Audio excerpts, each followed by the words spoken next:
What it is, nigga? Yeah. That big homie for you, nigga. Sick of you fake ass industry niggas acting like y'all in the game and y'all really ain't fuck. Acting like fuck niggas.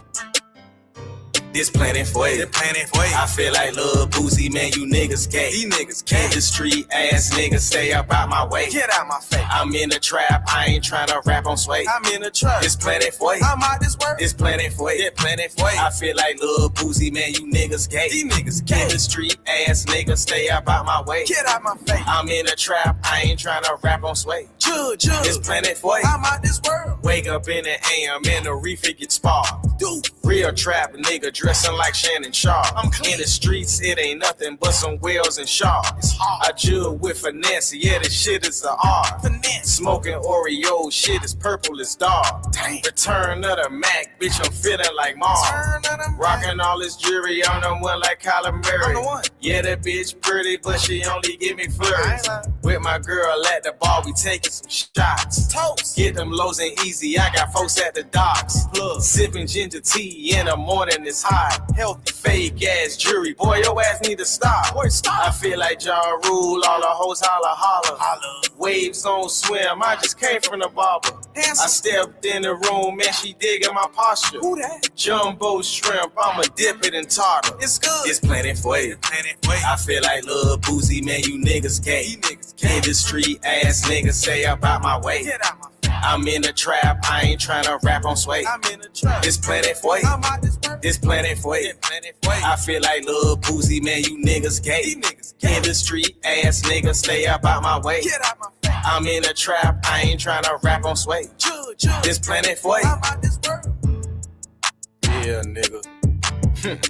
We still 10 toes down, man. Yes, sir. Doing this shit how we wanna do it, man. These niggas done been bowed down. They ain't had no choice, they ain't strong enough. They ain't willing to stand on their motherfucking beliefs. Hey, man, nigga. I changed the world through your eyes. Normal always changes, I swear. What you cook looks aesthetically pleasing, but no seasoning. Maybe it's the time to let loose what you're having. Not everything is as it seems, but no, it's always happening. Drugs in my cabinet. The plug walked past me in the club, but he tapped me trying to make some kids rich. No more chasing ill shit, bro, I'm too ill for this. Paying these bills with bills, changing my feel for bliss. I got brothers that's been killed. It made my mind shift.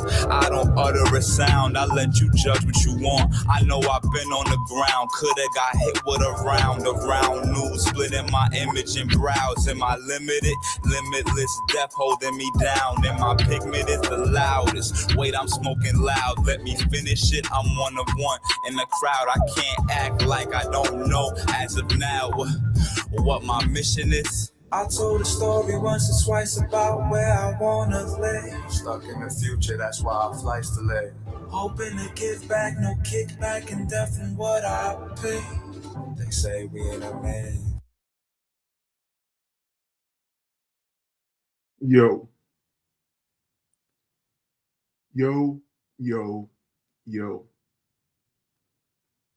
Welcome to Disagreeable. I'm disagreeable. We are disagreeable. And this is disagreeable. You feel me? Maybe I should start it like this because some of the subject matter that we're going to get into. I said, hey, yo. Reason with the devil while I burn down the plantation.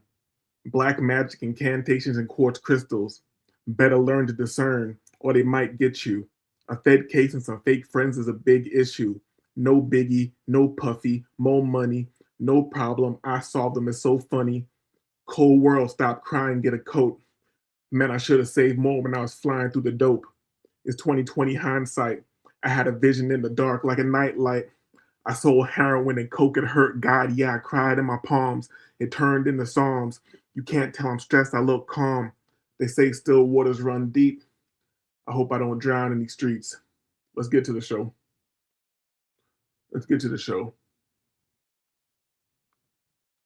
Give me a second, and we're running in this exact order. Freestyle as usual. Excuse me. Freestyle as usual. We're gonna run some clips that I haven't even watched yet. Excuse me, but we're gonna run these clips, and maybe we'll have some commentary. Maybe not. Who knows? Who knows? Yeah, let me get this up.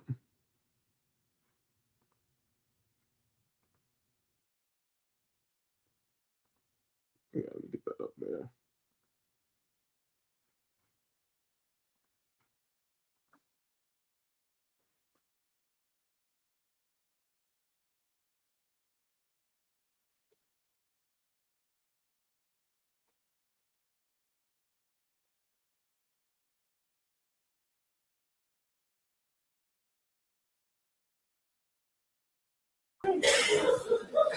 Some people say, well, you're wrong. Shit, my bad. Didn't know it was on the screen. Let's pull it back. We've been hearing God's side of the story, but we need to question God to find out what is it so bad with the people that you got to kill, all the floods and all this kind of shit here. That means that something got to be fucked up with you. And I done found the ultimate solution.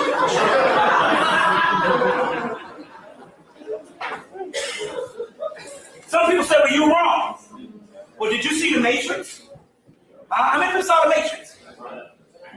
Well, if we can prove that everybody is in an illusionary state in a matrix, well, what kind of God did go put people in a matrix?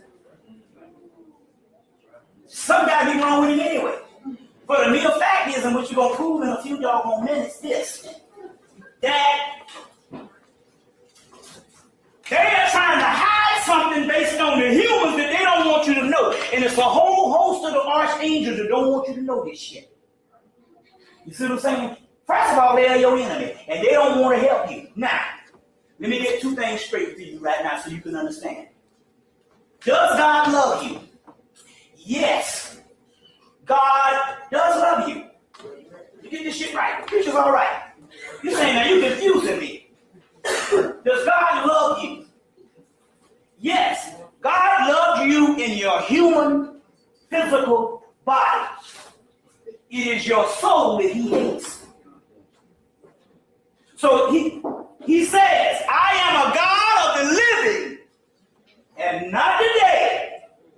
Now, wait a minute now. Hold on now. We getting somewhere now. Preachers been saying it's for all in the damn book about the living God. Wait a minute. Hold on now.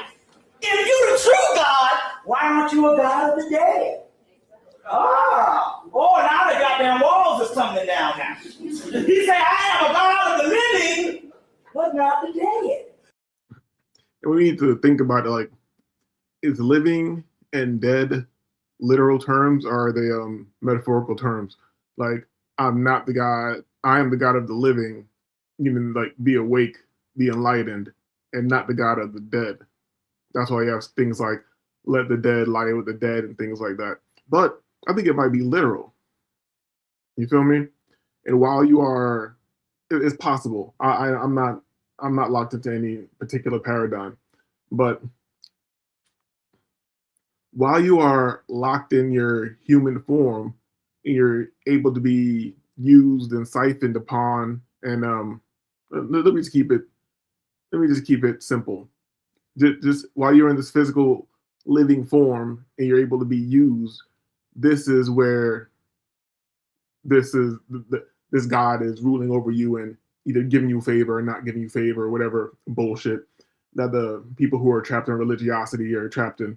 If you ever looked into actually, let me keep it simple. If you just look at like comments on social media and whatnot, whenever just not even just on social media, just anywhere, anything good that happens, they're like, you gotta thank God for that. Oh, Jesus did this and whatever. But anything that negative that happens is automatically the human's fault, the person's fault. So anything good that happens to you or happens in your favor, it's because God did it for you and you blessed you. But anything that's not in your favor or seems to not be in your favor in the moment is your fault because you're a piece of shit human. You know what I'm saying? That's why and trust me, I'm very righteous. I love gospel music and things like that, but I can't get with this shit. I really can't get with this shit. Then that means you can't be the true damn God. Because ultimately, everybody gotta die. Here, Chris Rock, New Prophecy, Capricorn, you're gonna die. Scorpio, you're gonna die. Leo, you're gonna die. Ultimately, death is the ultimate reality of all. Huh? Wait a minute now. You mean to tell me that life is only one stage? It never is the ultimate reality because everybody got to die. Death always eat up everything. In the book, in the movie, The Never Ending Story, he said everything is being swallowed up by nothing. Oh yeah, come on, goddammit.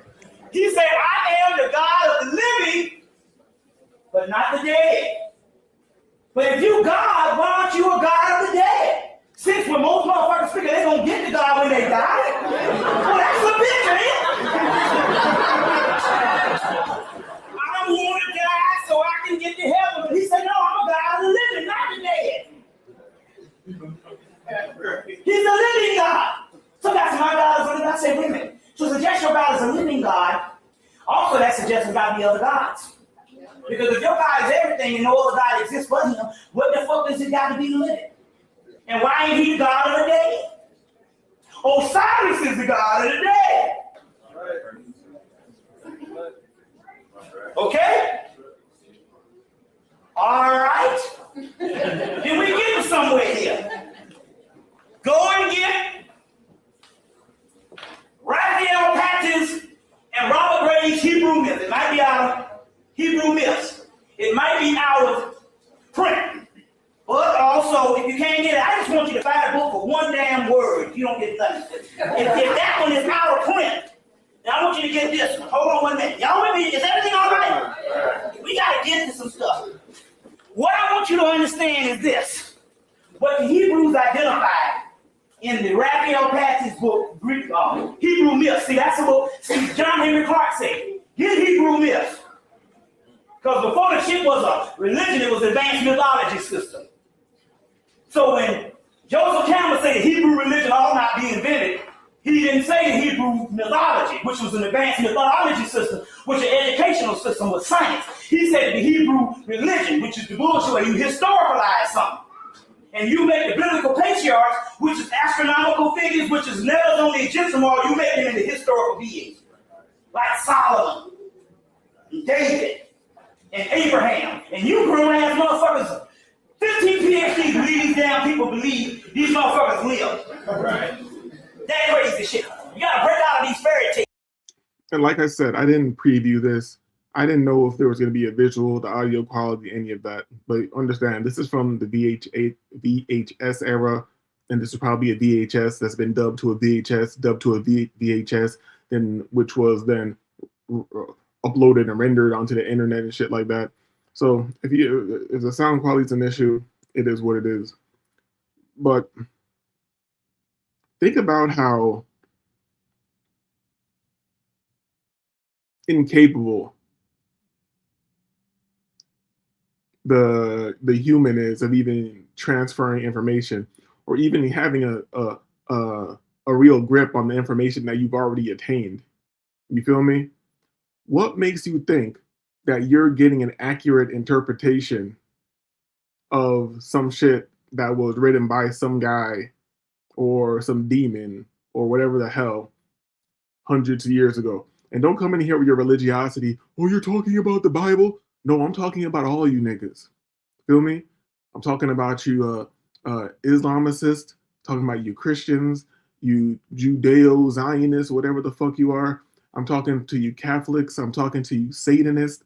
I'm talking to you Golden Dawn dumbasses. I'm talking to the Thelemic Society.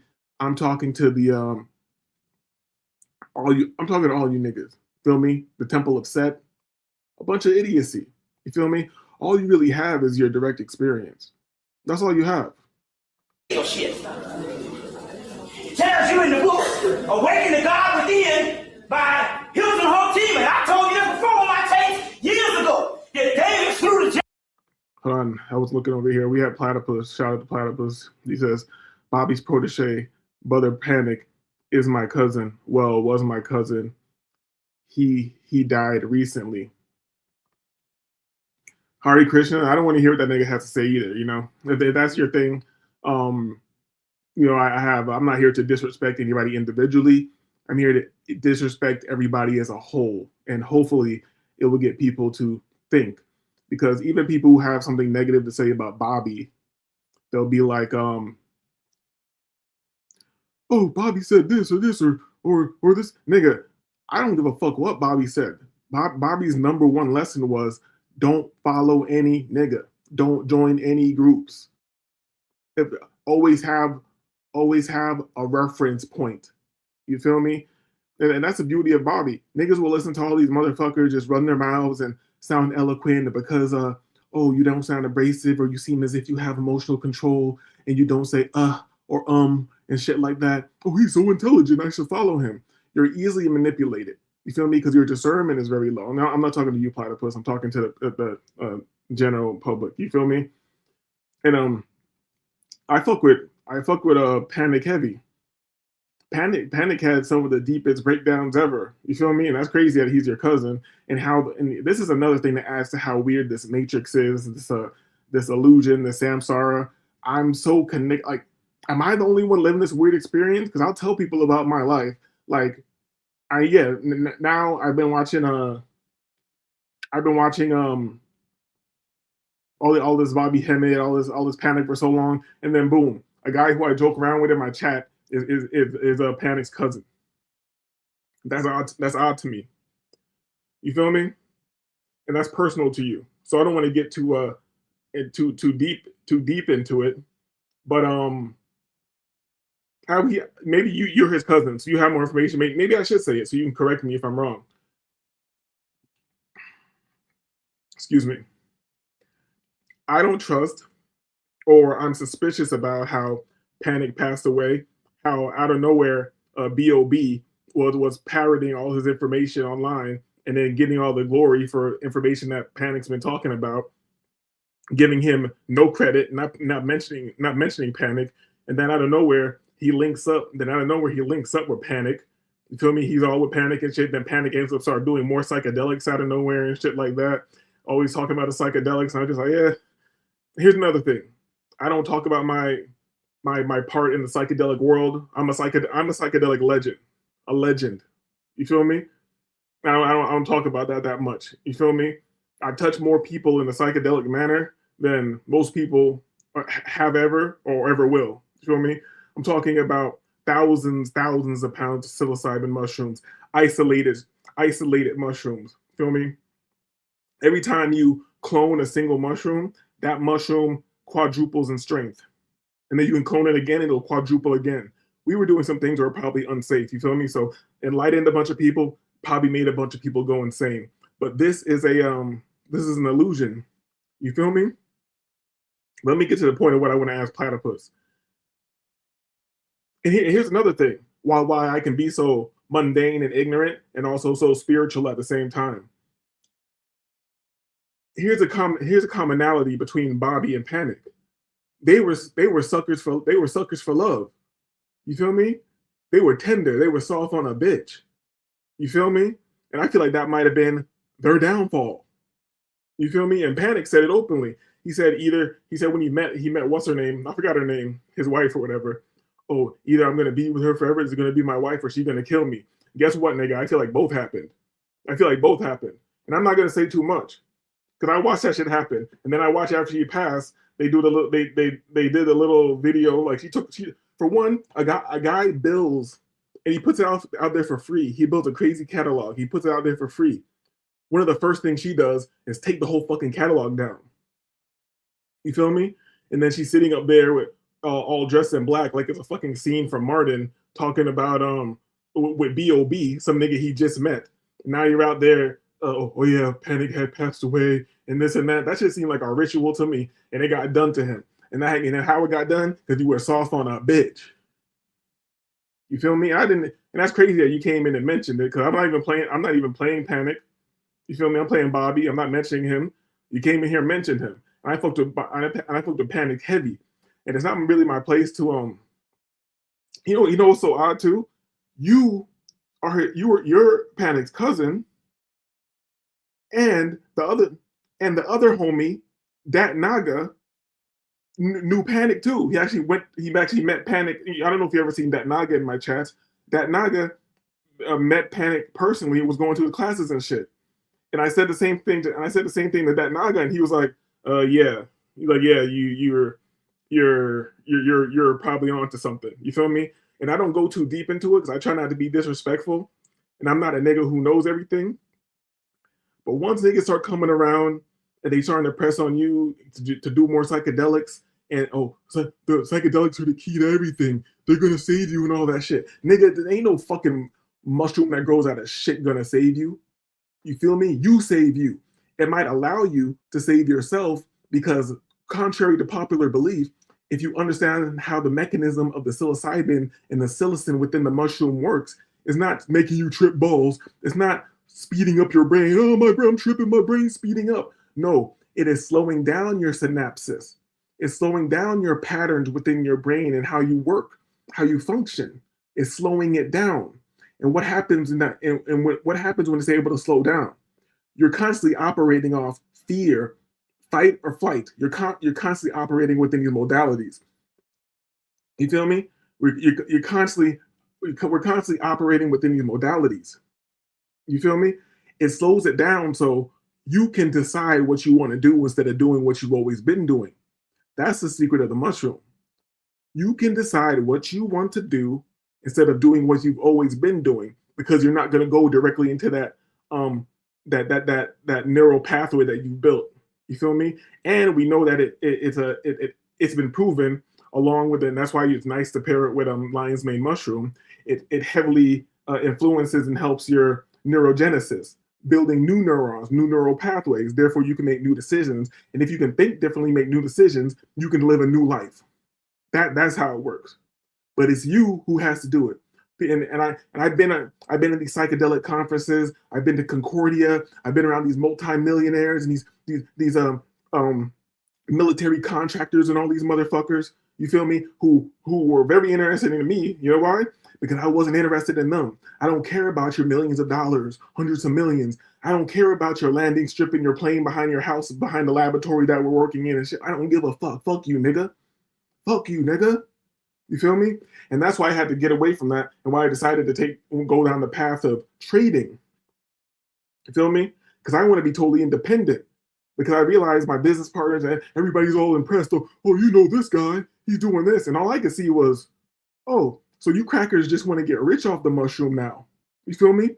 The shit that I risked my life for, the shit that I believed in, the shit that I grew in abundance before I had a warehouse, when I was just in my crib banging out my fucking bedrooms, bringing out grow houses and shit like that.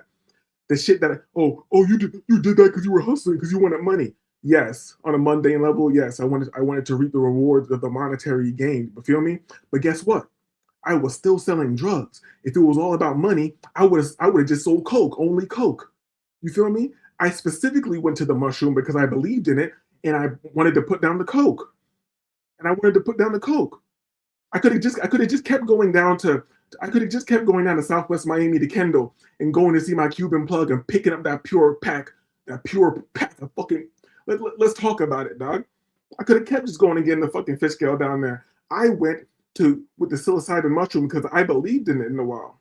I believed in it and what we could do with this. You feel me? What we could do on a world scale. You understand? But then I got around the people who are really moving it, dealing with the legislation, dealing with the lawmaking, the people who are the venture capitalists who are getting the money and putting all this weirdo money in these faggot ass fucking these faggot small hats and shit in their dinner parties and all this shit. I realized, oh, you niggas are dick suckers. You niggas are dick suckers, and I want nothing to do with you.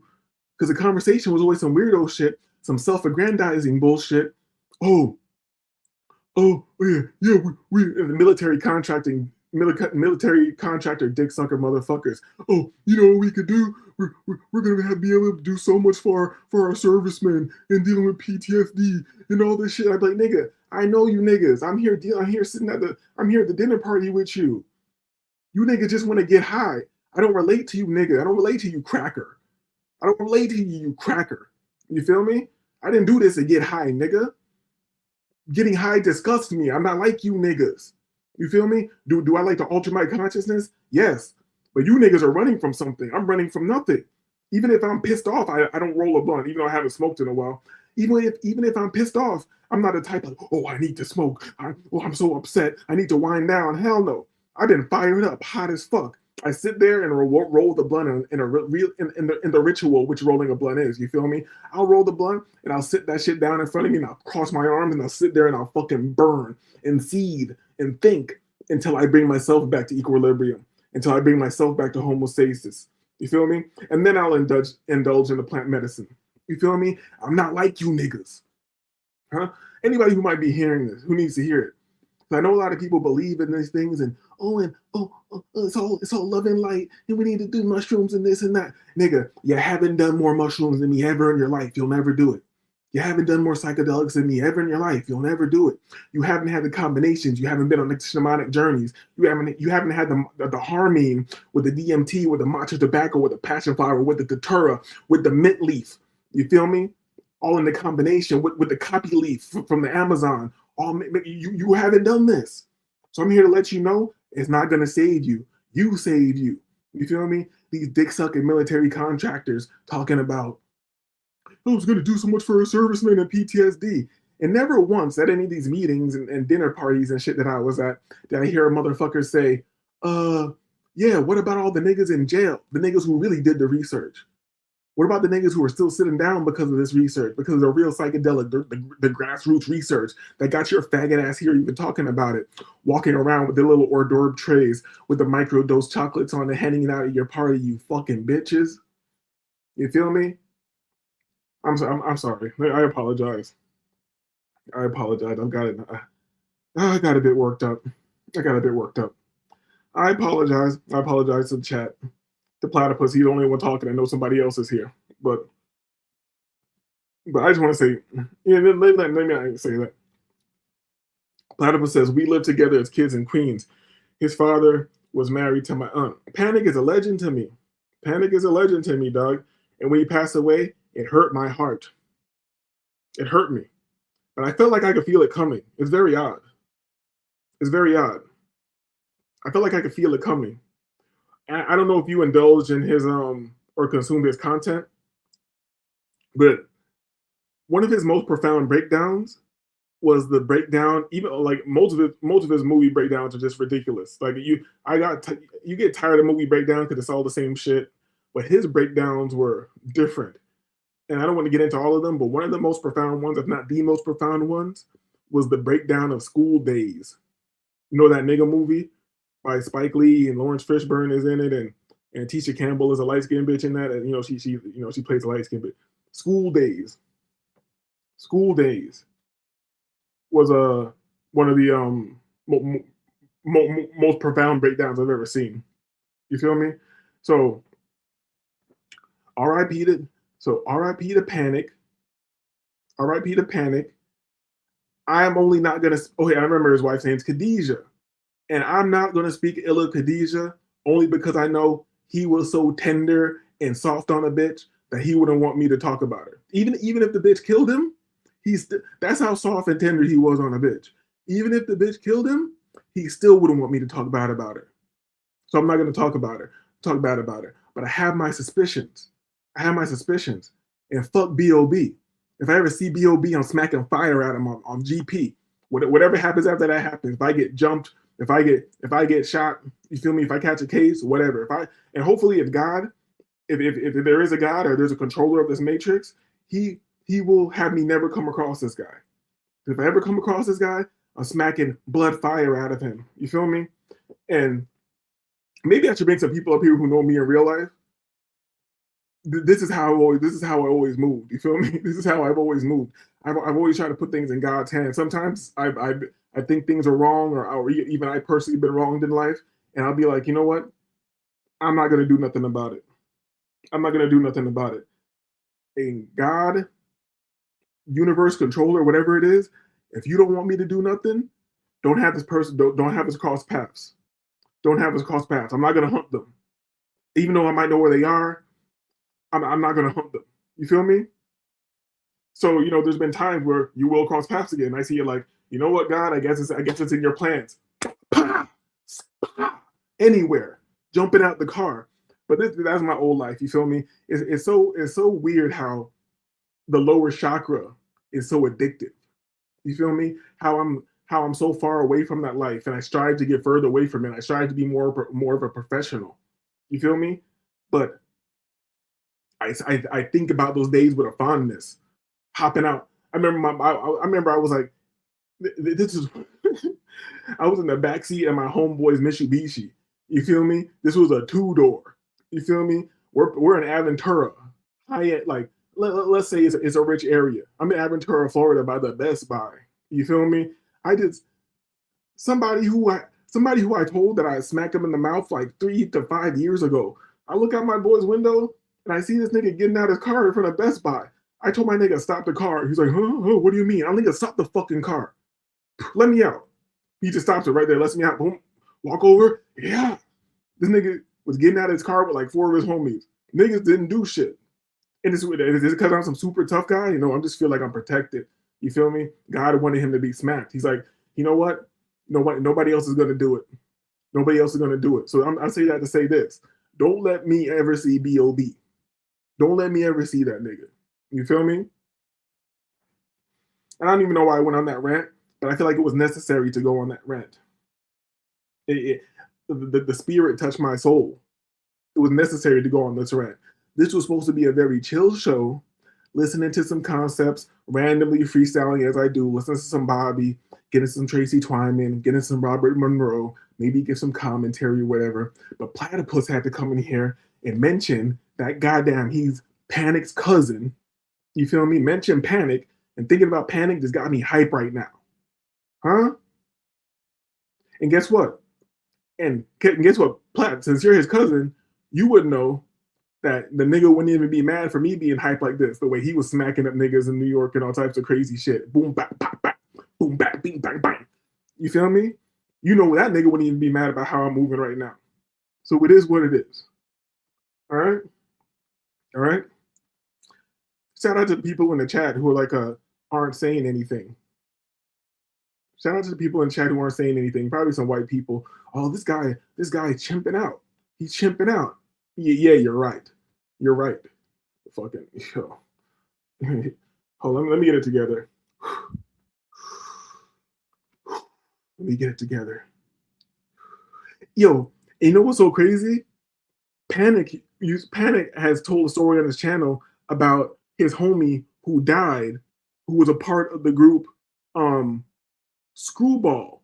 Before I even knew who Panic was, I was young as hell, and I had a tape from Screwball. I'm in Miami. How the fuck did I get a Screwball tape? You feel me? And I remember listening to Panic talk about this song.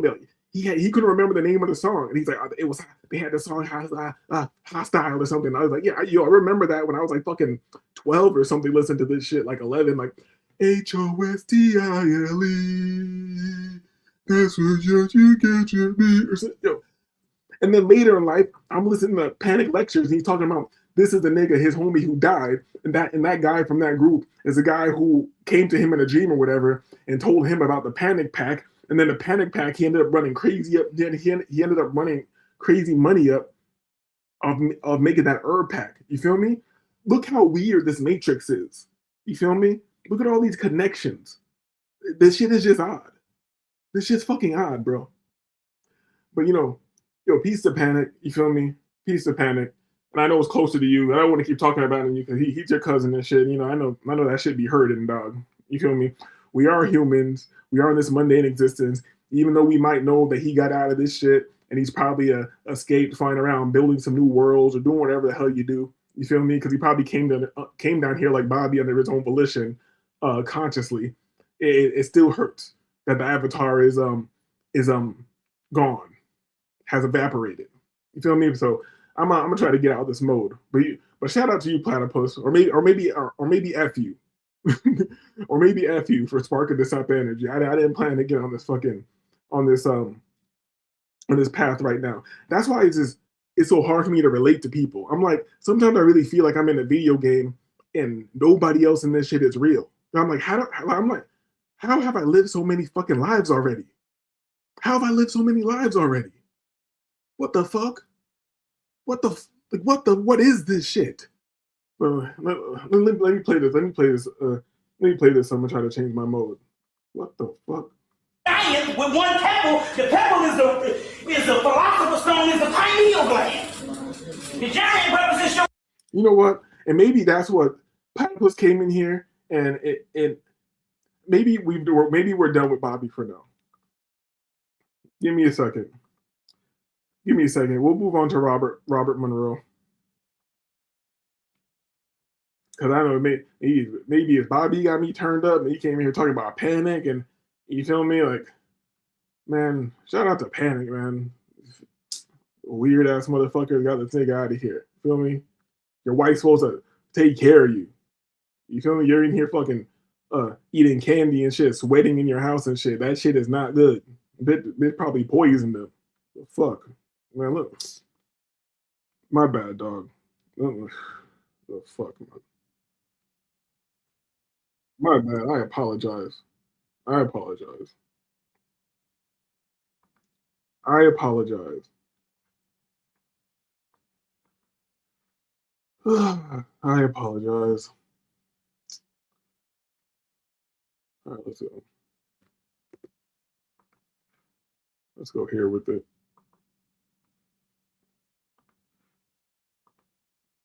And we're all, as I like to put it, going home with all this bag full of goodies, as it were, to take home and show the local boys how much you've learned and what you can do. The only problem is that when we do this, we forget something that happens as, again, on the way to the store that we don't expect. What's that? Well, if you know about it, then you can have fun. It's where you don't know about it is where it gets dangerous. And that is that we become addicted to being human. And so after we exit this particular life sojourn, we're saying instead of going home and what I call having escape velocity to go home, something's happened in living that life. We've picked up a load factor. There was friction along the way, and that represents it. So instead of moving out and having escape velocity, we start turning around that, and it's our decision, no one else's. That's the important thing, our decision. We say, well, I think I'll go back just once more. And then this next time, I think I'll be a male instead of a female. That ought to be more fun. Just once more, and then I'll go home. So what happens is, instead of moving this way, we loop around and go back being a human again, and go back and have another human experience, another lifetime. And we come out again, and we're already this time. But this time we've had even a greater load factor, don't you see? We've slowed up a little more. We haven't got the speed that we did. We have a greater load. And so we're now in orbit, and we have a decaying orbit, because when we come up around the orbit like this, instead of going on, we say, oh, I got to go back because I have never seen Paris, and I'd like to go to Paris for once in my life. And I'd like to just go there. So whole purpose to go back and live again so that I can go to Paris. And I've heard so much about Paris. I want to go to Paris. So I'll go and live again so I can go to Paris.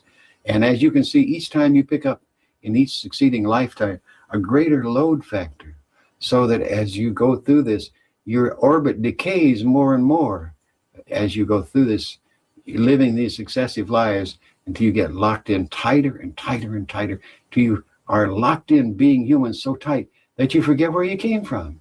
You've lost all of the desire to even depart and go home. You've lost it all, because this is so overwhelmingly addictive that you can't think of anything else but this time, space, physical matter, all the things that take place in there. And no matter how hard you try, you can't get away from it. The reason being, there's no law, but when you, quote, die, and instead of going home, you make the decision. There's no law that says you have to stay here. You are the one who says, I gotta go back. I didn't eat enough steaks. I didn't have enough strawberries.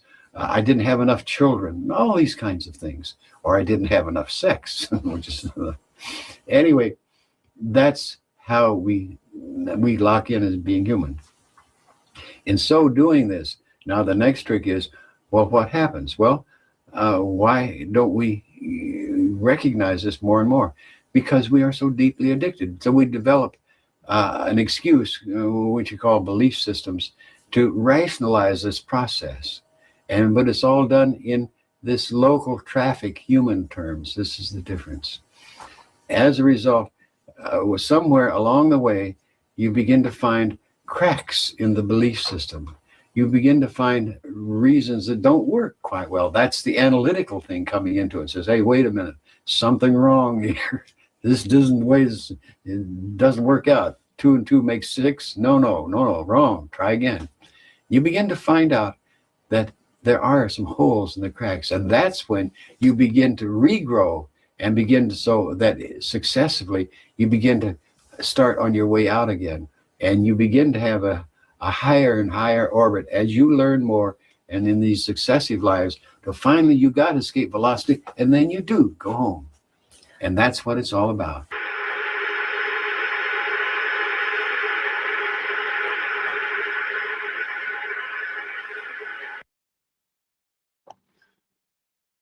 But one doesn't need multiple incarnations to break the addiction to begin to, excuse me, but one doesn't need multiple incarnations to break the addiction to being human and to leave the cycle. Let me see if I can find this really quickly, because what he was speaking about reminds me of this. And I haven't watched this in mad years. And maybe as a older person now, like a full adult with a different perspective, maybe I need to watch it again, because it's always one of my favorite movies. And I wonder if it will drop significantly down the list of art that I've enjoyed, or if it will rise even higher. And what I'm talking about is the movie Waking Life by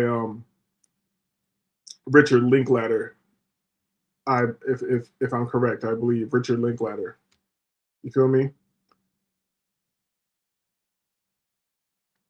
Let me save this.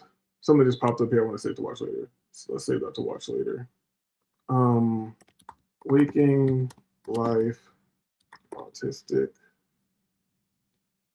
Damn. Dream rant. I don't know how to define the scene. Define the scene. It's the guy walking.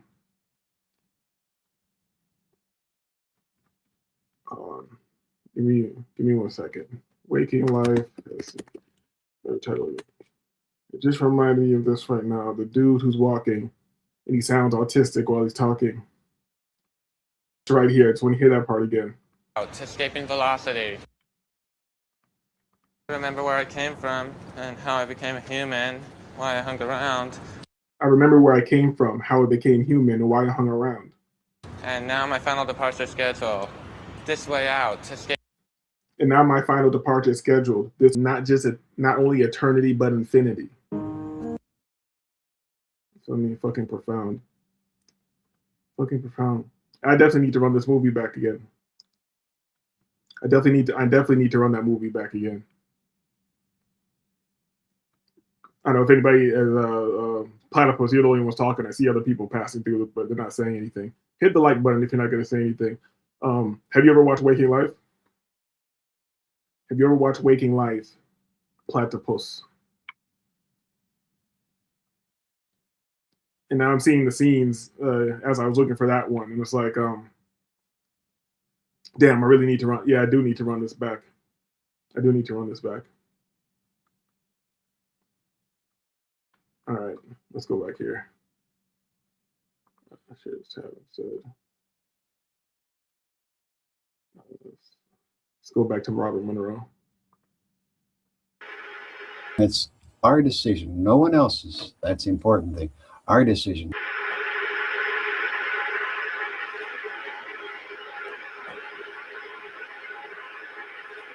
I went and got home, and here were these that I remembered so beautifully. These they were huge, roiling clouds, And clouds had many, many different hues, bright colors within them, shifting like rainbow colors all through them. And you could lie in the clouds and just observe this spectacle of change. And it was not all round rolling. There were cubes and everything else, all sorts of different types of symbol forms flowing around and through this. And you lie there and it's so beautiful. And then as you were there, and I'm using time-space terms to express it because it's the only way you could do it. And as you would lie there, you would hear this tremendous music. And I interpreted it as music, but it was something else. But it was, of course, a form of vibration. But it expressed itself to me in music, beautiful, beautiful music, like a massive symphony orchestra, beautifully conducted. And over here was a magnificent choir of 1,000 human voices. And you're listening to all of this. And in this return quick visit, I lay back in the clouds and looked at these beautiful patterns and heard this exquisite music. And I perhaps might have stayed there forever, except what I had grown. And that was my left brain. Because I was lying there and I looked at something and my attention got caught. And what was it? And I looked again, perceived again, and it was right. Here was a pattern of clouds that went like this, for example, and then went on. And if you waited long enough, that same pattern of clouds came along and it went like this and went on. It was a loop. It was a continuous loop. It was nothing new in the loop. If you get the same thing came back again and again and again. And I then listened to the music. And sure enough, here's a beautiful melody line going doo-doo-doo-doo-doo. And if you waited long enough, the same instrument and the same melody line will be repeated. Doo-doo-doo-doo. And with that, I sat up and had a great sigh of, and because I realized that then I knew why I had left home. Because I was bored. There was nothing new to learn there. I was curious. I was bored with watching the clouds do the same thing forever and listening to the music do the same thing forever. And I didn't want to stay there any longer. And that's why I left home.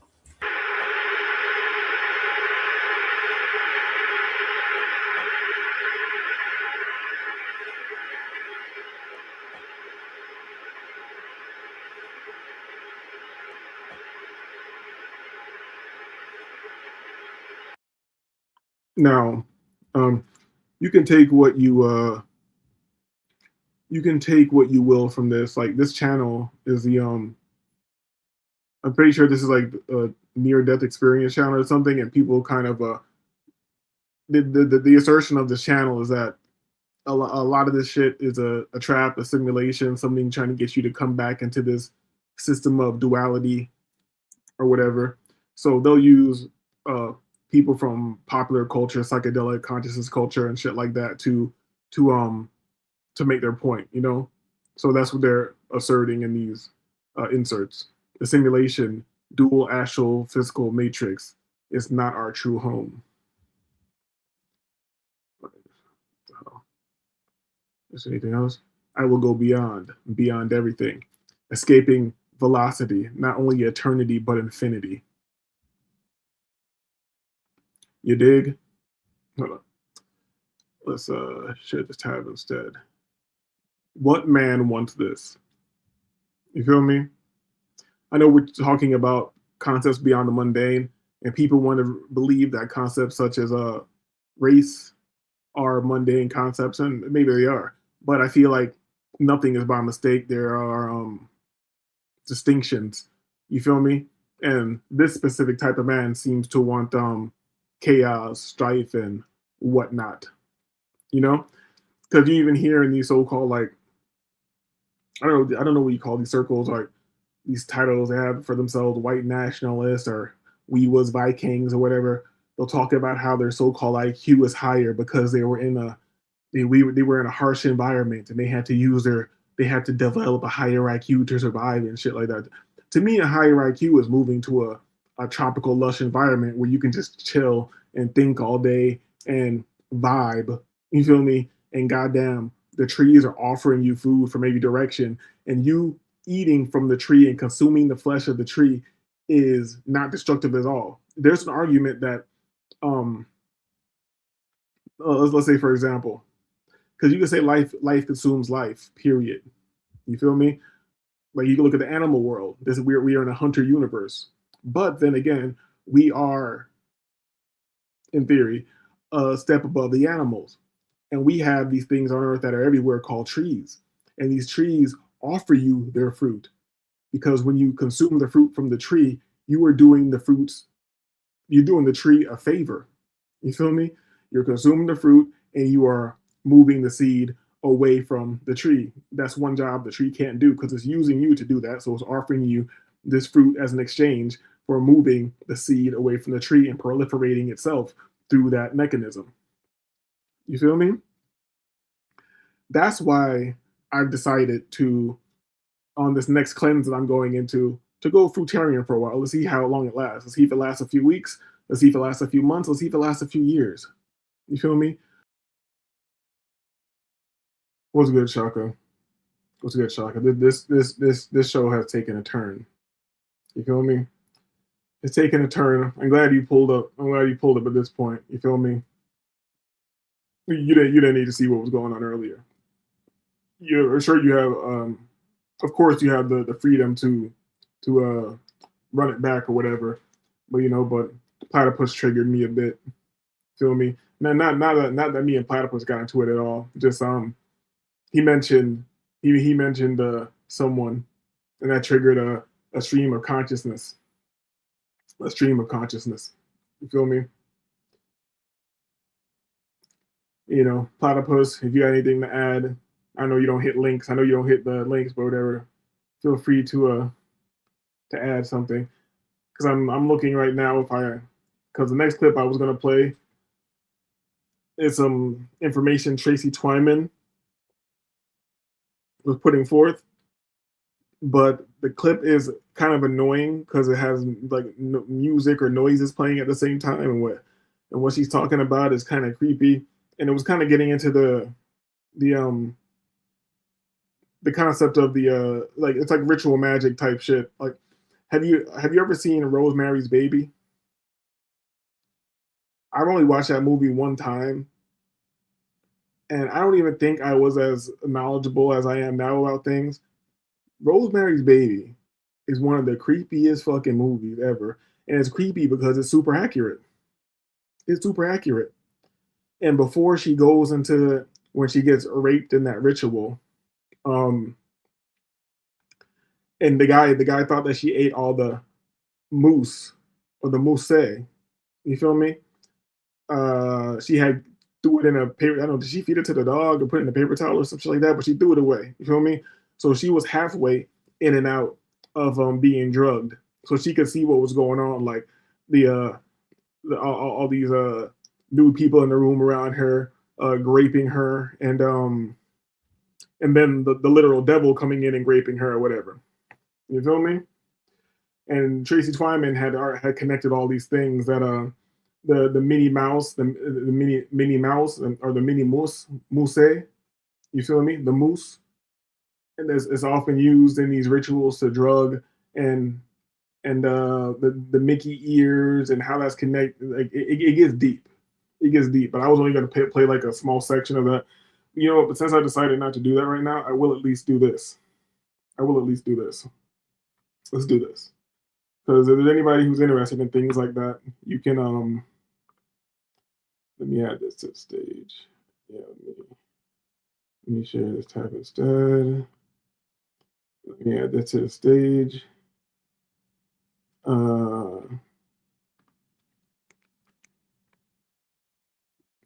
We have The Secret of Minnie's Mouse, Minnie's Moose, however you, I don't know how to pronounce that exactly. But yeah, it's on the channel Sweet Dreams. If you search Tracy Twyman, the channel is gonna come up. Hold on. We have Shaka says run it. It's it's an old classic. Not Shaka. I mean, Platypus has run it. I don't know. Maybe we should get into a little bit of it. You feel me? But I freestyle this show. I'm very lazy with this YouTube content. I don't ask for donations or anything like that. So yeah, I don't put much effort into this. It's low priority. Um, I should have a timestamp for this in theory.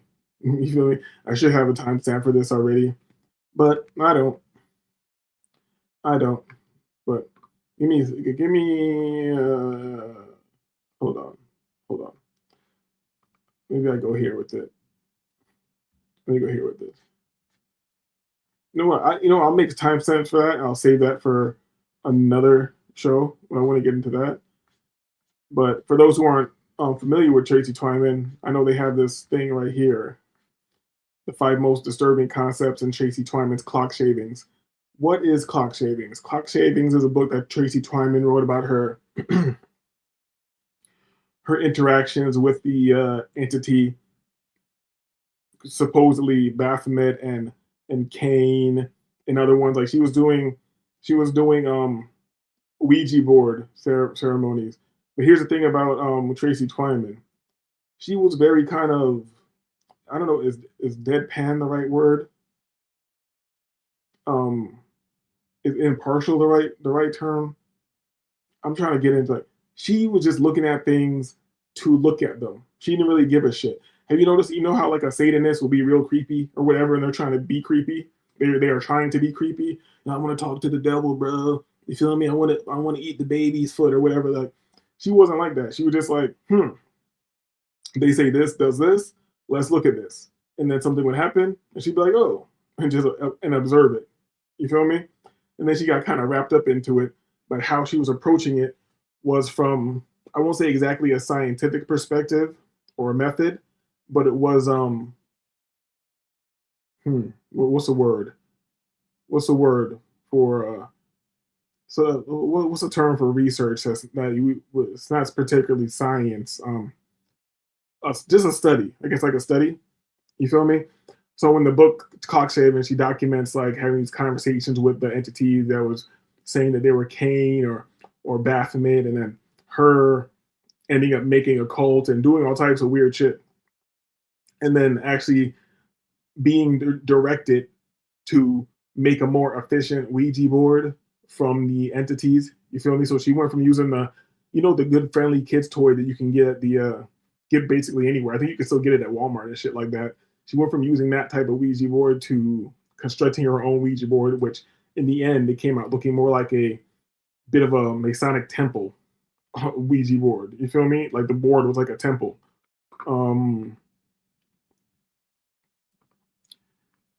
So yeah, there's so much I can say about her, but the thing is, she like I'm not gonna put her, I'm not gonna put this white woman in the same category as Bobby, but a lot of shit she was talking about and a lot of shit she was going through is very obvious today that it was a very true.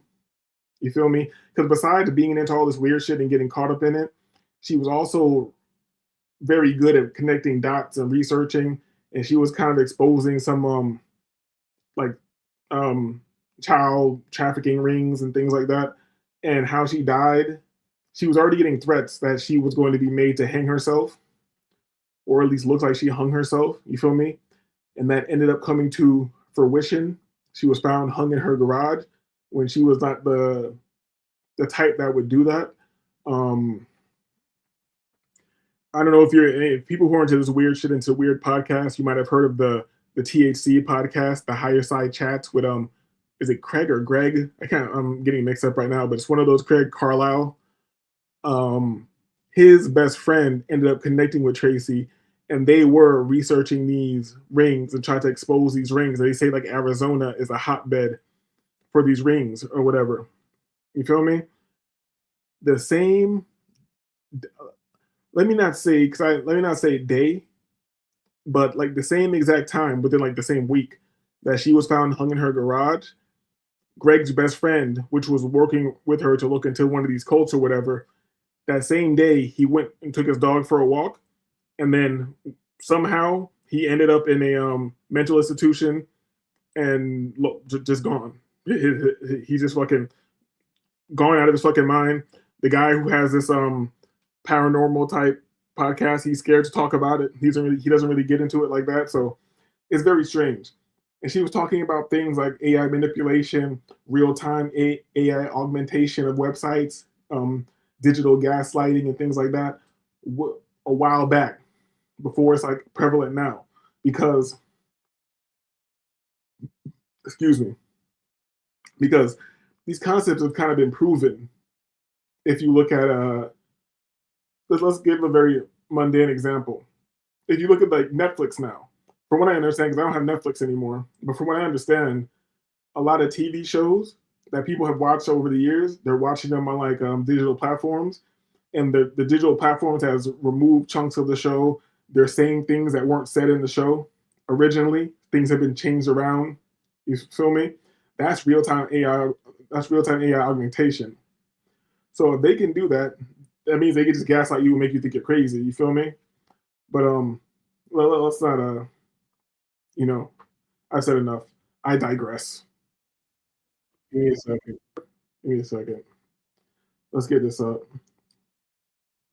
Since she is in the title, I would like to play something pertaining to her. So it says top 5 most disturbing concepts in Tracy Twyman's Clock Shavings. And I'm considering reading Clock Shavings, but I'm a fraidy cat. You feel me? I know because some of the things I talk about on the show and some of the research I've done, you might think I'm into all type. I understand the importance, or the what's the right word? The not modality. The let's make it simple. I understand the reasoning for hear no evil, see no evil, speak no evil, and I learned that a long time through my own personal experiences of researching weird shit and having some weird paranormal experiences from researching certain things. But let me get this up here. Let me get this up here. Let me get this up here. Bear with me. Bear with me. Bear with me. I'm in the woods. I got bears with me. I'm in the trap. I got birds with me. You should see how I say the money. That shit bees with me. The birds and the bees. Get this nigga. Hold on. Let's go. Welcome to Beyond the Rabbit Hole. Today, we're diving into the unsettling world of Tracy Twyman's Clock Shavings. This book takes us on a journey through the darkest corners of the occult, revealing disturbing practices and concepts that challenge our understanding of reality. If you're intrigued by the occult and its impact on the human psyche, this video is for you. Let's uncover the top 5 most disturbing concepts in clock shavings. First, we explore the concept of necromantic communication. Twyman delves into the idea of contacting the dead, particularly malevolent spirits, through occult rituals. This unsettling practice suggests that the veil between they're trying to be creepy. To be clear, she didn't only contact like Baphomet and shit. She has one where she contacts where she claims to have contacted Prince. But even her, she's not one of these people like, oh, I contacted Prince and he said this and then this. No, she's kind of like very plainly stating what was said, and she even leans towards like, I don't know, it could have been a trickster spirit pretending to be him or whatever, blah blah blah. But like, I'm just saying, like, she's gone all over the place with it, just trying to understand what this thing was, which was the Ouija board.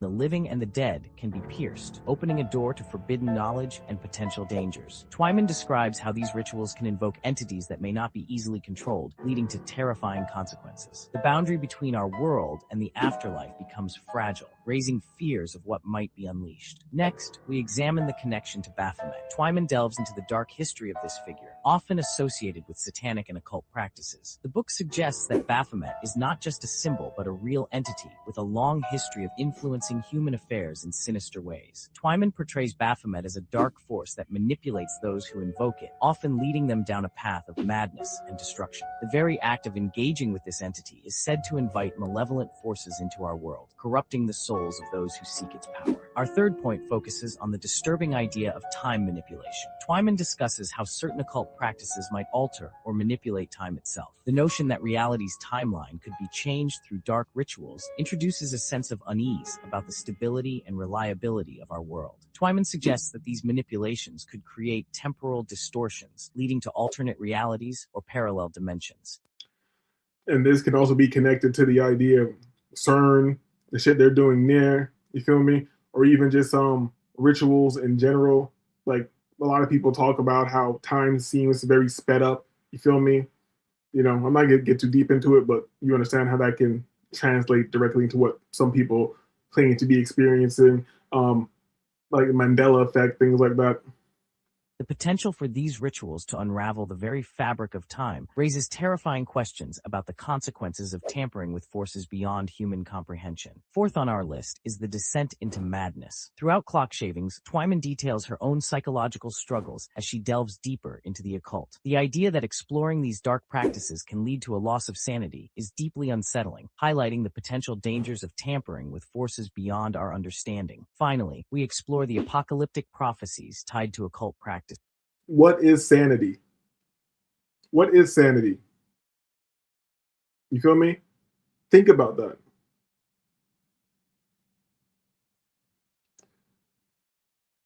If you begin to perceive things outside of the consensus of what is perception, are you're insane, right?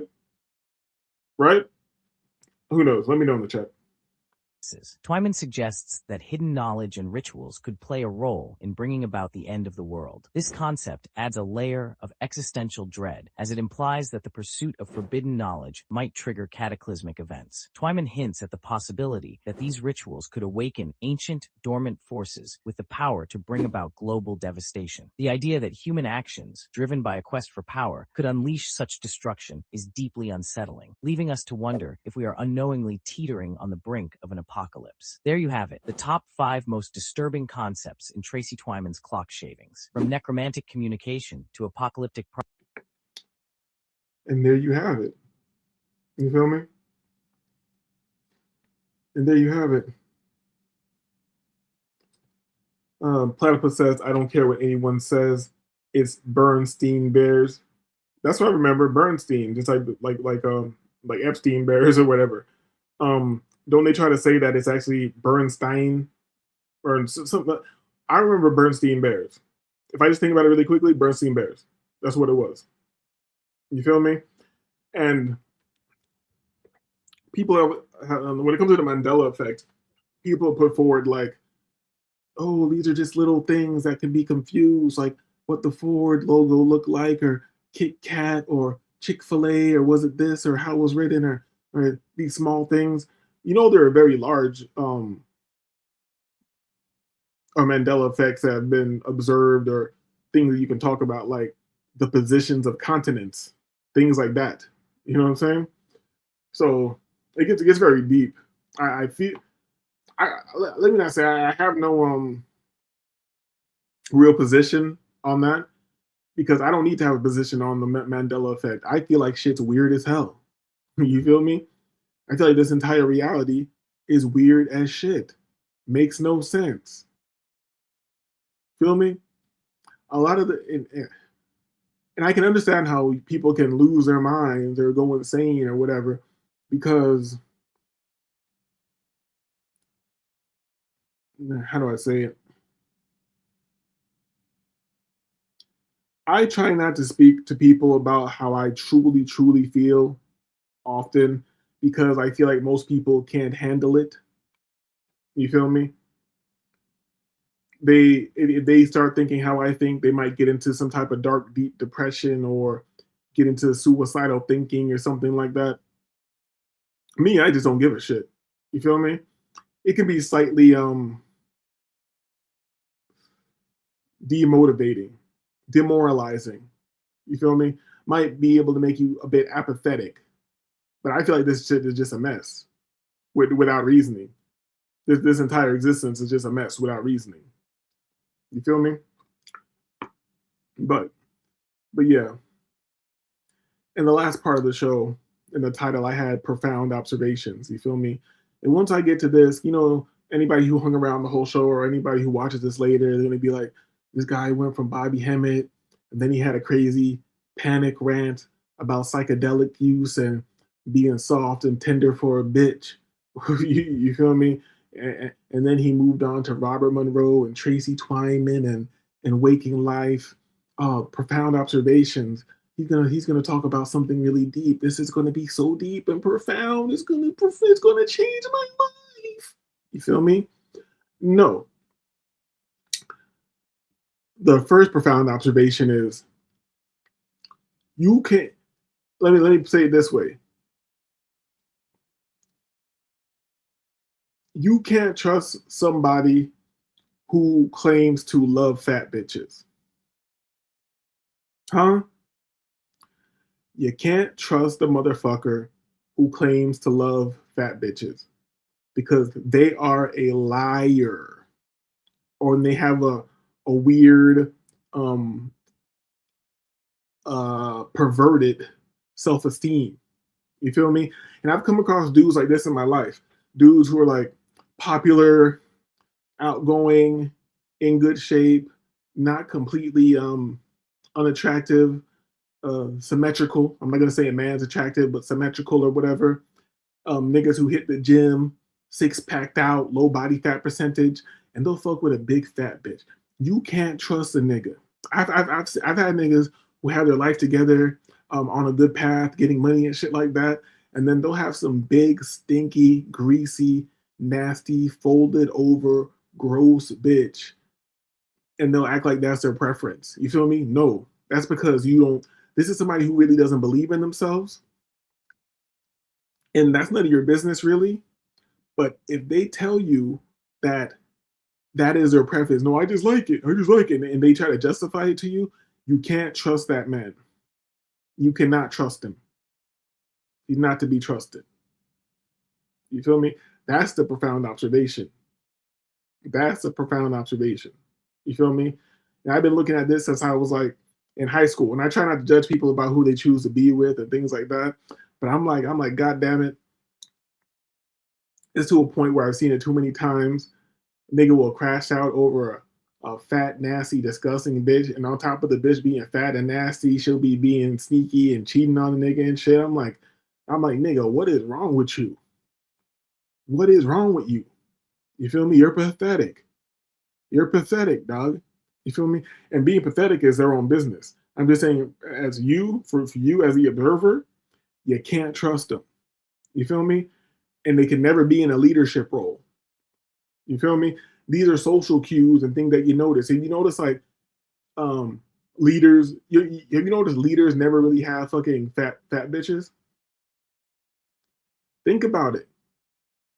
Real leaders who have built something, be it an organization or a corporation, they don't really have fat bitches like that. Unless they match.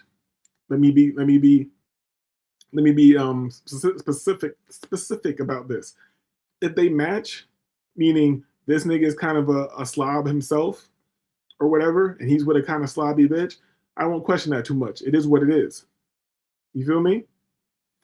But if this is somebody who's in good shape or getting money, and they could attract something better or have something better, and they try to proclaim to you, no, I like this disgusting, sweaty, greasy pork bacon smelling, goddamn, this fucking bitch, nasty candy eating bitch, lips and tongue is always some different color from fucking red dye number 9 and shit like this. Bitch tongue always red and blue and purple and shit from drinking goddamn soda and sucking on lollipops and eating snow cones all goddamn fucking day, eating funnel cakes and shit.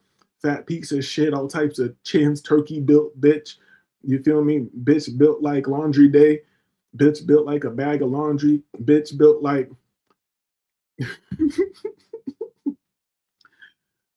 bitch built like everything that's undesirable. Bitch built like a bad dream. Bitch built like all your hopes and wishes are have just been shit out of an elephant's ass, and it became her. You feel me?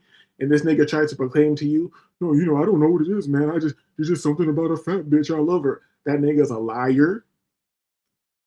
and you can't trust them. The best you can do is use this person and let them be under you. You feel me? This nigga can never be in a leadership position. You should never take advice from this nigga. Even if the nigga seems like he knows what he's doing, find somebody else to get the information from. Find somebody else to get the information from. You feel me? Platypus is in the chat. Nigga just says, that's crazy. Don't say it's crazy. If I'm wrong, tell me I'm wrong. Tell me, say you're wrong. Disagreeable, you're wrong. I've seen this, and this is why you're wrong. You feel me? Don't say that's crazy, or is that crazy you realizing and actually thinking about something you never thought about, and now you're like, oh shit, damn, this nigga's right. This nigga's right.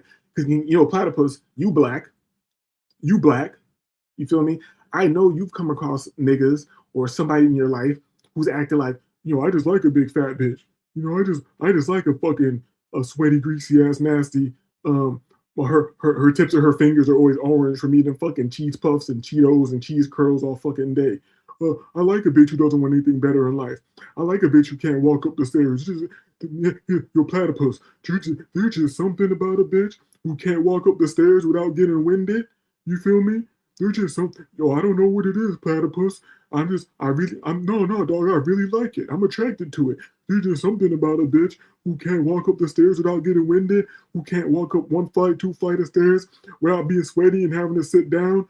After the bitch walks up a flight and a half of stairs, she gotta sit down and grab her knees and sweaty and breathing hard like, Platypus, go to the refrigerator.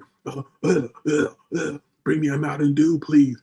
Oh, I just like it. I just like it, dog.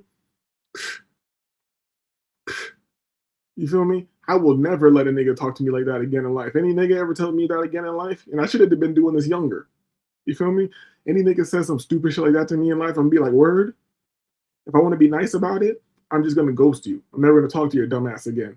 If I don't feel like being nice during the day, I'm gonna be like, you're a lying piece of shit. Ain't nobody attracted to that fucking disgusting mess. You have no self-esteem. You have no self-esteem and you're a fucking liar. You have personal issues. You have psychological issues that you haven't dealt with. You feel me? And you want to be around me? Feel me? You want to be in the circle? You want to be one of the homies? Nigga, you're a psycho. I can't trust you, nigga. I can't trust a nigga who will put his head between those fucking rhino thighs. You feel me? I couldn't trust a nigga who I already know you dealing with a nasty bitch. So you doing everything nasty. The bitch can't even wipe her ass properly. You're eating her ass. Nigga, you want to hand me the blunt, nigga? Fuck you, pussy. Fuck you, pussy. Yeah, that's how I really feel. You feel me? But, you know, in this life, we try to be nice guys and all that shit, nigga. Fuck being a nice guy. I'm trying to get this money, dog. I need a real circle of men around me. You feel me? Niggas who really trying to get to it. You feel me? Platypus says, I don't know what that is. I could never claim a woman whose weight starts with a 2. You feel me? Like, I'm not even putting the number on it. I'm not even putting a number on it. Because these niggas I'm talking about be skinny niggas, be in good shape. You feel me? I couldn't imagine the bitches be twice their fucking size. Pieces of shit. You feel me? Excuse me. The bitch isn't good in any way.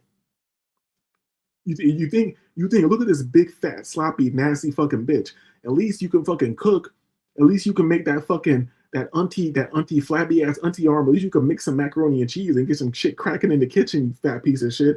But no, these bitches are totally useless. These bitches can't even cook good. Feel me? Bring me this bullshit ass Kraft macaroni and cheese ass shit. Fuck is wrong with you, nigga? Platypus says, that's most black dudes, I think. Are you saying mostly or most? Are you saying mostly or most? Because I'm not going to disagree with either. Because niggas be seeing some fat ass hoes with fucking double chins and shit, and just cause she's still young, or she's kind of young, or you're being fooled with deception of a body shaper or something, you're like, oh yeah, man, no, that's fire. That's sitting there. And if you don't agree, and here's another thing. These niggas are faggot minded. Hear me out. I know niggas that nobody wants to talk in the chat. Everybody's just here listening to me go off on this sermon. Hit the like button.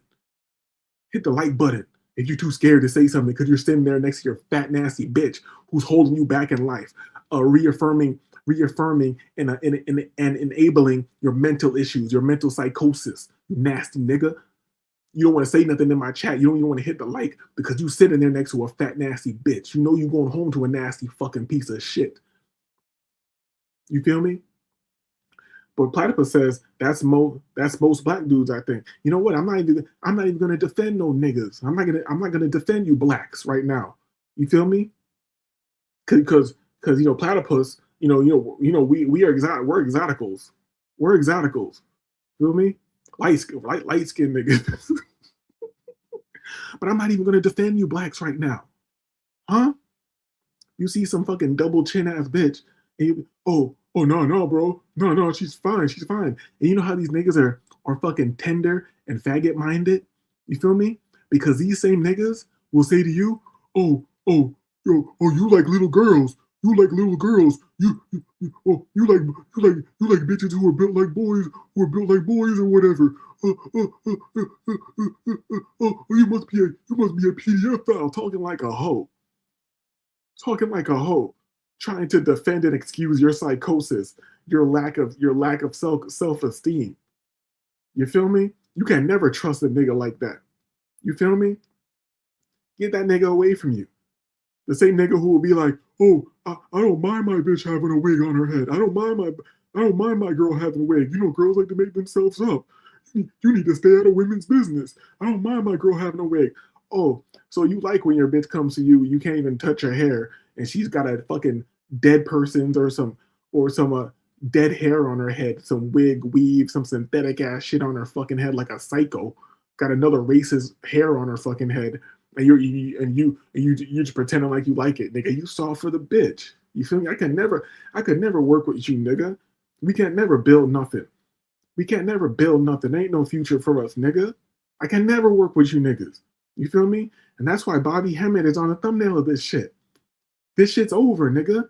I'm not trying to build no fucking schools with you, nigga. I'm not trying to get no farmland with you fucking fat bitch loving ass niggas. You feel me? I ain't trying to open up no mentorships for the young boys, for all these single ass moms. This shit's over, nigga. Nigga, I ain't trying to bring back the Moorish Empire with you niggas. Nigga, the only Moorish Empire I'm bringing back is pimping a white bitch. Huh? And I don't want to even do that. Bitches are annoying. That's why I trade. You feel me? It's me versus me. It's me versus my mind. Me versus the charts. Me versus the market. Really me versus me. The market offers an opportunity every day. I'm not trying to build nothing with you niggas. Niggas live in psychosis. These are the same niggas who say like, oh, there's never any reason to hit a woman. I'd be like, whoa. I agree that you shouldn't just be hitting women and shit. I agree with you. Not even with you. I agree with you shouldn't be hitting women. What do you mean there's no reason? What if the bitch is like just beating you over the head and shit? What if you're getting jumped and the bitch jumps in and starts jumping you too? Can you hit her then? No, you're a pussy. I've heard niggas say this shit. No, you're a bitch. So you shouldn't do that. You know what? I'm trying to keep you and your daughter safe. Because if your stupid fucking animalistic daughter ever comes around and throws a drink on me, puts her hands on me, I'm throwing that dirty monkey through a fucking sliding glass door. I'm throwing your little monkey ass daughter through a fucking window. Huh? Platypus says, I have a theory about it. It's just like wheels on a car. I got 20s, then F that. I got 22s to the point where I got people with 27s and looks crazy. Just ninjas try to top each other. Same with asses. I understand the logic behind the theory, but I can't agree with the theory. You feel me? Because this is really some psycho shit that's not, okay, Platypus, let me put this forward. I don't even think it came from nigga culture.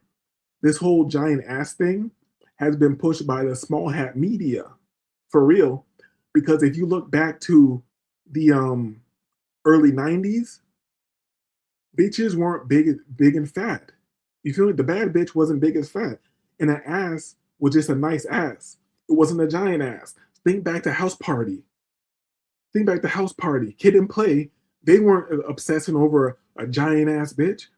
It was just a bitch with a nice body. Charisse, that bitch was skinny with a nice body, with a nice little gripper on her. You feel me? With a nice little gripper on her. You feel me? Tisha Campbell, Tisha Campbell, House Party 1 is, to me, the ideal bitch. Maybe one of the baddest bitches on earth to ever live during that era, during her youth. When she's in that room with Kid, and her parents are coming, and she got to change real quick. You feel me? And she takes off her shit and she's in her panties real quick. I'm like, yo, that might be the best. Now think back to the music videos. Even think back to the whole ass music videos. Think back to the rump shaker and shit. Like, all I wanna do is zoom, zoom, zoom. Think about back to that shit. Them bitches in the video didn't have some big giant nasty asses. These were nice bitches in shape, slim, with nice little grippers on them. With nice little grippers on them. Feel me? Collarbones. You feel me? Hold on. Shaka says, or Shireen. Did I say the wrong name? Was that her friend? The dark-skinned friend? Was that her friend? The dark-skinned friend? Hold up. We're going to take it here.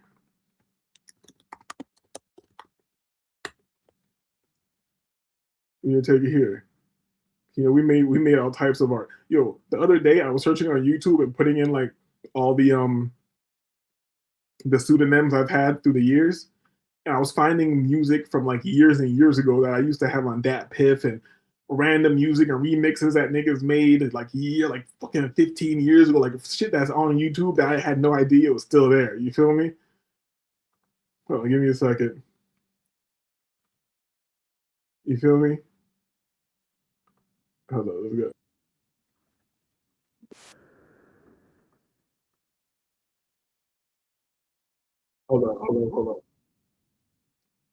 Hold up.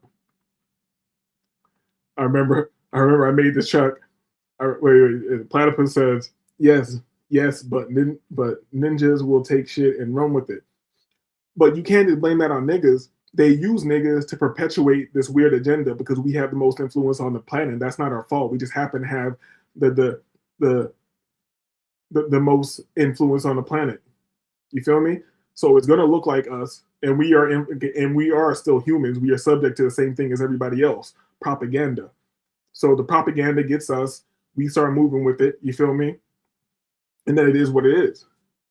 And now you're in this whole like drag queen Nephilim built ass bitch agenda. You feel me? That's a mom from Baby Boy. Yeah, and the mom from Baby Boy is also the dark skinned friend from House Party. I'm pretty sure. Hold on, let me get this up here.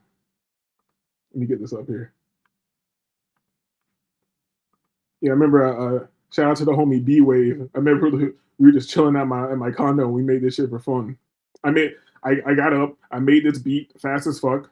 I made this beat like in 20 minutes, and then we made this track. Hold up. Do I got this on the screen? All right, let me get it up here. Yeah, this is who we talking about. We don't gotta talk, we can dance right now. Why you got me in a trance right now? You don't need to put your drink down. Your body right now. Put your glass down, turn your ass around, let the coke down, let it clap now, don't twerk now, fuck around, it's like a workout, don't squat down, or you bad at it. Look at the cakes. You feel me? That's not ridiculous cake. That's an in shape woman who can actually move like this. Look at the mad at it, and they mad at it, put the news on you, hit you like they painted, hit you so fine, they treat you like your baby, and I know you hate it. But you know you ain't bragging on. more like special. And you know what don't sweat, you know what don't sweat. Cause you over rest, but I promise I will treat you like the rest. That's your boy on the hook. You feel me? We don't gotta talk. We can dance right now. I feel me? I done made everything. You feel me? Yes, but why fall for the okie doke, nigga? You're an advanced person. The fact that you're here chilling with me and you get some enjoyment out of listening to these concepts and fucking you're related to panic and shit like that. You're not a mundane thinker. You're Panic's cousin. You heard him say this all the time. You are not the mundane. You feel me? Most people are the dead, the 85%. You feel me? How are you trying to relate and even rationalize what the dead 85s are thinking?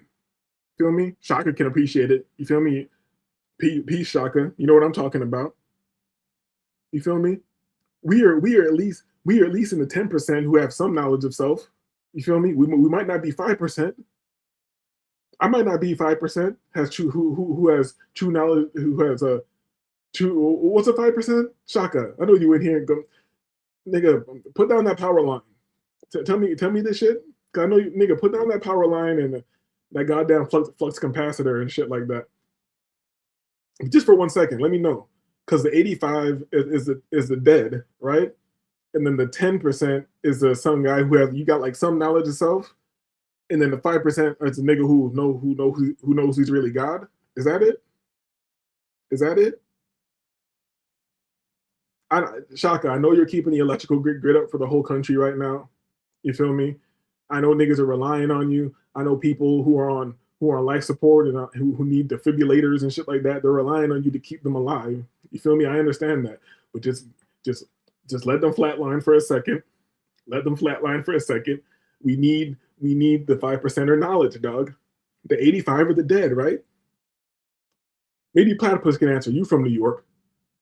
You're from New York, Platypus. How dare you?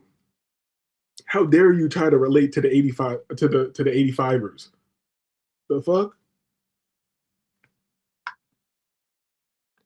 Hold on. I was once at a party with all white people. One other black dude was there, and we did that kid and play routine. That's God body shit, nigga. That's ill. That's some of the realest shit I've ever heard in my fucking life, nigga. That's some of the realest shit I've ever heard in my life. That's how it's supposed to be. You went to a party, all white people, one random nigga. You don't even know the nigga's name. You out there and out of nowhere, boom, ankles are tapping. Ankles are tapping. Feel me?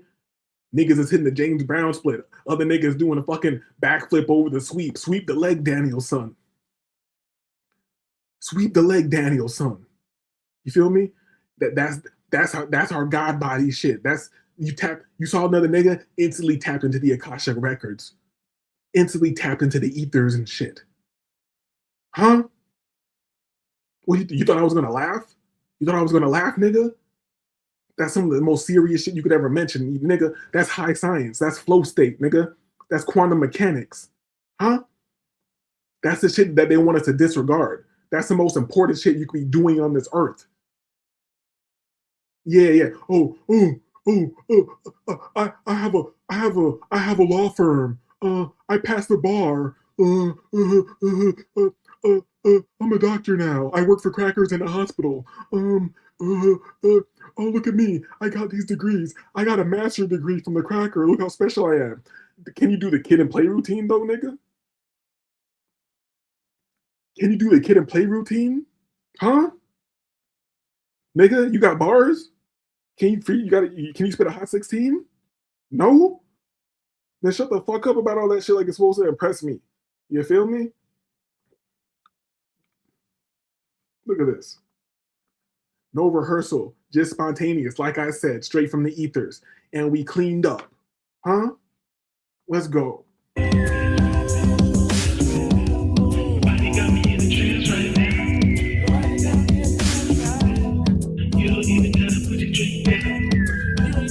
Look at that night. Look at Platypus and a random nigga killing it.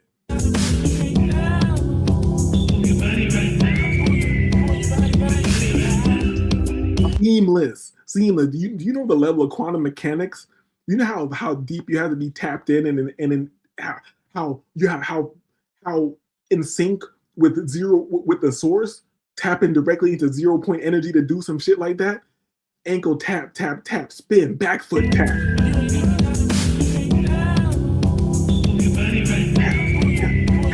Yeah. Come on, nigga. Come on, dog. Come on, dog. I know my numbers are going down. There were some white people. There were some white people in here. There were some white people in here watching the show, enjoying it, and they can't relate to this no more. They got up out of here. Nigga probably hit me with the thumbs down. Niggas hit my live with the thumbs down. Oh, look at these black people in here talking about how doing the kid and play dance and being in sync with one another in nature, how that's quantum mechanics, how that's being tapped into the source, how that's being close to 0 point energy. Yeah, because you know what you don't understand, Whitey? Huh? Shout out to my white homies. But you know what you don't understand, Whitey? The same way that we can effortlessly do that is the same way that we can effortlessly come up with innovation. The same way that we can effortlessly freestyle in a cipher, you feel me? Is the same way that we can come up with innovation in a laboratory and come up with new engineering techniques, architecture techniques. That's where you get Moorish opulence from. Huh? You niggas try to say it's Tartaria and some weird Arab crackers. Nah, that's Moorish opulence, nigga.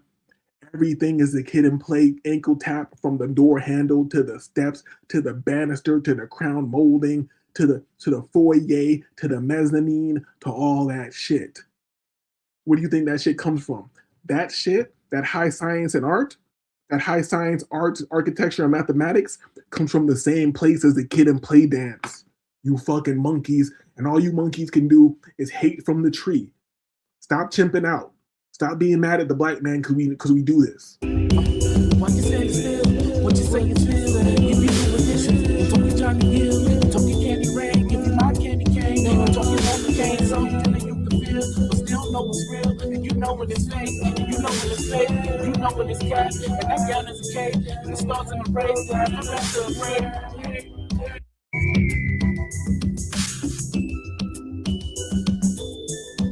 This beat is so fire.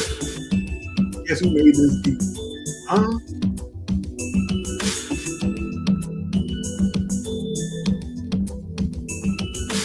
Guess who made this beat? Huh? All right.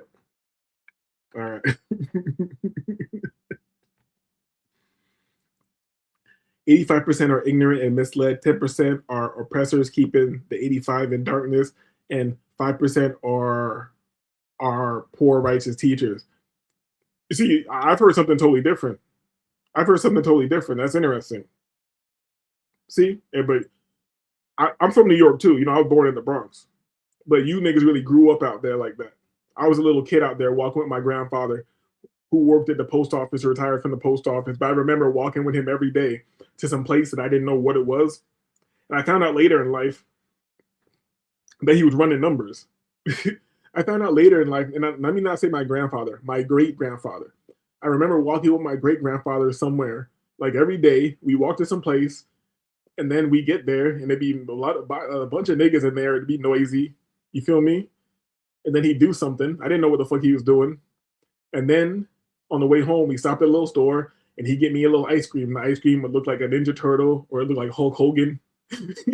I remember this. He'd get me a little ice cream, and it looked like a Ninja Turtle or Hulk Hogan or something like that. The eyes would be like bubble gum or some shit like that. I had to be like 3 years old, 5 years old. You feel me? And my great grandfather hit the numbers one time. This is what I found out later. Like so he was running the numbers and he hit the number one time. He hit for like 70 racks or some shit like that. You feel me? But yeah, I don't know. Have I said enough? I think I've said enough. Tell me what more can I say? What more can I do? I gave the song to you. What more can I say? Huh? This has been a weird show. This has been strange. Just like life. Don't make no damn sense. But it's fun sometimes. You feel me? Fun, painful. Talk about panic who passed away. You feel me? Shit had me hyped, pissed off at the same time. Maybe that was a defense mechanism. Maybe I'd rather get pissed off than get sad. Maybe that's a flaw. You feel me? Who knows? Who knows? But at least I'm observing. At least I'm observing myself. At least I'm thinking about it. Huh? And Shaka, if you're still here, I need you to either co-sign or refute what Platypus just said. Platypus says the 85 are ignorant and misled, 10% are oppressors, keeping the 85 in darkness, and 5% are poor righteous teachers. Now that I read it again, it does sound like more accurate. It sounds like something I heard before. You feel me? You feel me? You feel me? I was gonna shut it down. Maybe we should get into some ignorance real quick. Maybe we should have a little fun before I get out of here. We'll cap the show off at 2 hours. We got like 15 minutes left. Excuse me. Let's see my watch later. Do we have anything else that's not too deep? Something that's ignorant, fun to get into? Let's see. You know what? Let me play this. Because I don't want to be here for another 15 minutes. Well, let me play this because this clip almost made me forgive the white man. You feel me? It made... You hold up. And this shit probably definitely going to give me a strike, but who cares? Who cares? And I've never seen the full clip, so let's see if it's actually weird. Oh shit, there's a nigga with them. In the clip that I've seen on social media, I didn't know there was a nigga there. Hold up. Hold up. Let me get this here. Share this tab instead. Yep. I did not know. On the first clip I saw, I didn't know there was a nigga there. There's one nigga there. You feel me? So let's see. Let's see. Okay, hold up. Before we get to that, we have Shaka. He says 85% of the world is blind, deaf, and dumb. The 10% are the bloodsuckers of the world. The 5% who have knowledge of self are the poor righteous teachers to the human family. Basically saying the same thing. You feel me? So I'm not going to disagree. And I don't think, am I in the 5%? Or if I can't be in the 10% because I've done turned down a lot of money. I could have kept rolling with the white people and going to these rolling with these venture capitalists and going to Concordia and shit and being at these dinner parties with these ultra rich people and shit. I could have just kept doing that.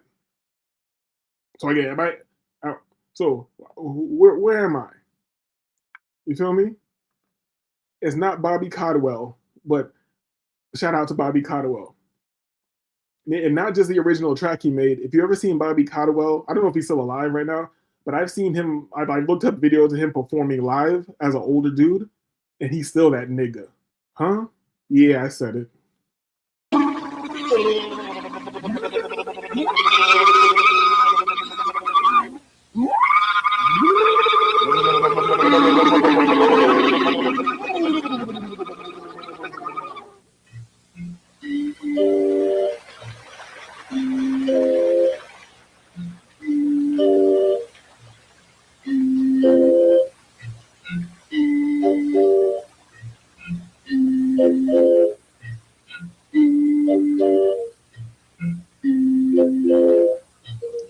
Yo, when I saw this on social media, one of the comments said, one of the comments said, "Oh, so this is what Santa Claus does during the summertime."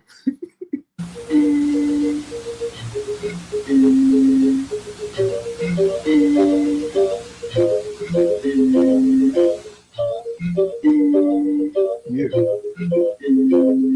Yeah. Yeah. I'm in the water with my niggas. Got bars and bars. Got cars and cars. I got bitches with no bras. The hippies. Situation is wet. It's slippery. We got bitches standing on the bank. We be making all these beats. Blowing on these bottles. We touching on these models. I used to walk around with hollows, but I changed my life. Thank God I didn't blow a nigga down. I would have been locked in the feds, but I'm out here twisting up my dreads. Let's go.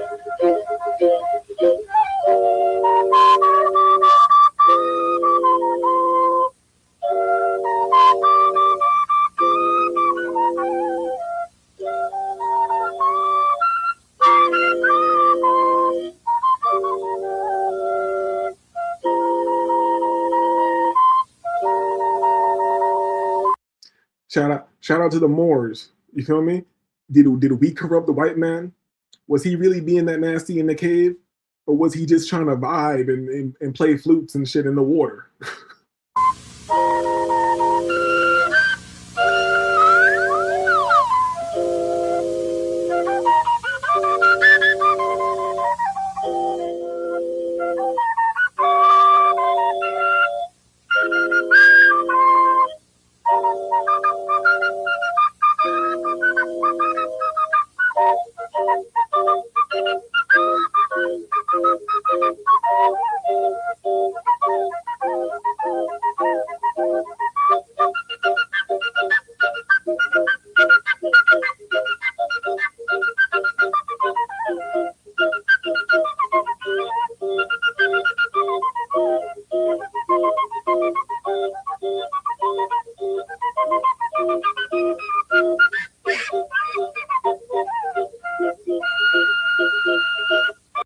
Me and my niggas and some white niggas in nature.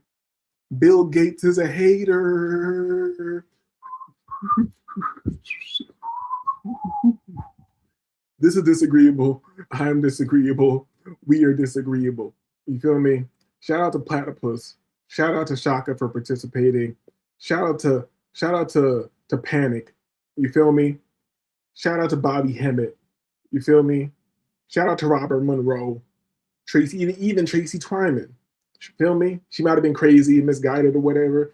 Whatever. Somebody had to do the research. Somebody got to die for this shit. Somebody got to die for this shit. Huh? This is disagreeable. I'm disagreeable. We are disagreeable. And we are out.